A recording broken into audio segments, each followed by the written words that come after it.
friends. Hello, welcome back. Hopefully it's having a lovely day. So we have our Playmaker 2.0 build for NHL 26. As the game progresses, things change, players change.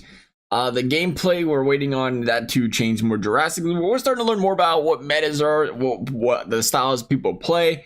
And the goal then becomes how to properly counter that. So we've updated the Playmaker build we've been using. A lot to do with the attributes more, or the X factors more than anything. But we're 5'10", we're 180, we shoot left. Still using elite edges, still using now. Elite edges is an interesting one. I will talk about it real quick. Knowing your play style. I'm tinkering with the third ability still. I still see, not spark plug, but I guess I can still see stick 'em up, quick pick being great options as your defensive attribute versus elite edges. Kind of work into whichever one you prefer there. I do find Warrior Will is important still because it still is just important to be able to blow by players, and you still see that kick in.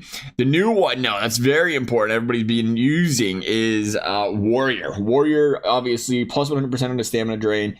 Your get up speed 60%, your hit resistance 50%. This has become a game of the truculence, a game of the body checking. It's the number one way to play defense in this game, is knocking somebody off the puck. And if you don't have Warrior, you just get bullied and bounced around if you play a team that knows how to hit you. The game feels, the ice, I don't know, it does though, the ice feels smaller. Some year, if you played long enough, this might make sense. The ice feels smaller where maybe the guys are bigger, they take up more space compared to some years where it's a little bit more open.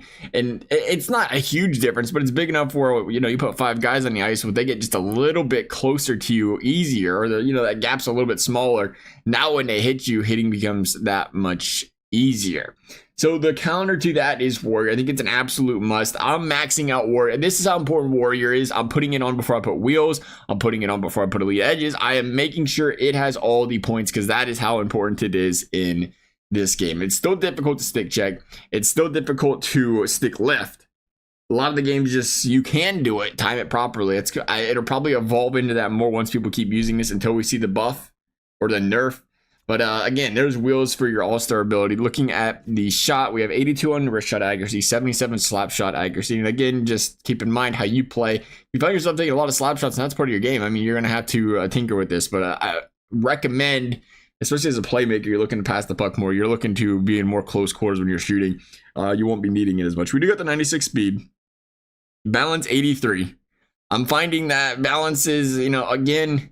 One thing we're finding a lot about the attributes is just year in and year out. The biggest impact on your attributes is your X factors and what you use with those on. And, Warrior's going to plus 3,000 in that balance more than balance is ever going to do taking it around. You might even be able to drop it a couple points if you want, put some on agility or something. But we have the 87 on agility, wrist shot power 81, slap shot power 80, acceleration 94. We've been tinkering around with the acceleration, saying the stat doesn't seem to make a big impact. So we dropped it a couple ticks. That way we keep our endurance around 89, keep our puck control around 90. Passing's 89, offensive awareness is 86, body checking again dropped to the 76.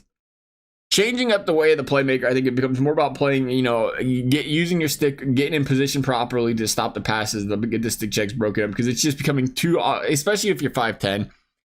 I'm seeing people with truculence consistently try to hit the guy with Warrior. If you're not perfectly squaring them up, they're just going to bounce off you. When you start playing the good players, they're waiting. They're waiting. They're waiting for you to attack them and try to hit them, because then it just opens up the lanes, opens up the ice for them.